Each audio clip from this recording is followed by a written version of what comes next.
Good morning everyone.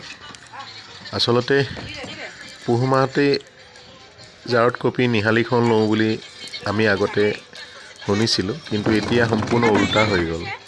এইবাৰ দেখোন পুহ ধৰি মাঘৰ বিহুৰ মেজি জুই জ্বলোৱাৰ পাছতো মাঘতো থেতুৱা কামুৰিছে, ইমানেই ঠাণ্ডা।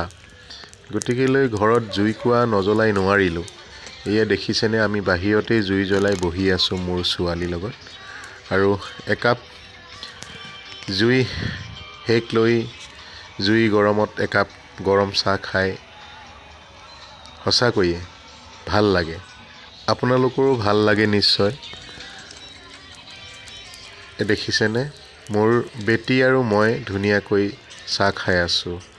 আৰু আমাৰ ঘৰত কেইটামান কুকু পোৱালি আছে, মানে 3টা আছে, সৰু সৰু মৰম লগা। আৰু সেই কুকুৰকেইটাই কেতিয়াবা বদমাছো কৰে। আৰু মই আৰু মোৰ বেটী বৰ্তমান বহিছোঁ।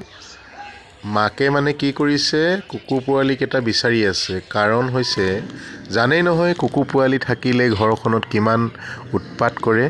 এই মাকৰ চেণ্ডেল এযোৰ ক'ৰবাত লৈ গ'ল, তাকে মাকে টৰ্চ লৈ বিচাৰি আছে চেণ্ডেল কেইযোৰ ক'ত গ'ল, ক'ত নিলে। বৰ্তমান পোৱালিকেইটাও নাই, মাকে খঙতে গালি পাৰি, দেখিছেনে বিচাৰি আছে। পোৱালিকেইটাও বৰ্তমান আঁতৰি আছে।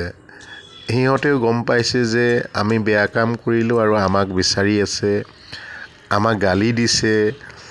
গতিকেলৈ আমি অলপ আঁতৰত থকাই ভাল বুলি কৰিছে। এয়া দেখিলেনে, বেটী আৰু মই চাহ খাই, এইয়া পোৱালিকেইটা, এইয়া মাকে বিচাৰি ফুৰিছে, দেখিছে চেণ্ডেল। এয়া আকৌ পিছে পিছে লাগি ফুৰিছে। যেতিয়া গালি দিয়া হয় তেতিয়া আকৌ বেগ মাৰি পলাই যায়। আৰু সঁচাকৈয়ে ইমান ঠাণ্ডা পৰিছে নহয় এইকেইদিন, কিয় জানো, বৰষুণটো দিয়াৰ বাবে নে কিয়েই নে। অৱশ্যে কাম কৰি থাকিলে ইমান ঠাণ্ডা অনুভৱ কৰা নাযায়, কাম নকৰিলে বহুত ঠাণ্ডা। গতিকে দেখিছেনে, আমি চাহ খাইছোঁ, লগতে আমি কুকুৰ পোৱালিকেইটাকো অকণমান মৰম দিছোঁ আৰু সিহঁতকো অলপ খাব দিছোঁ। দেখিলে, একে সমনীয়া 3টা আছে, এটা ক'লা, এটা ৰঙা আৰু এটা অলপ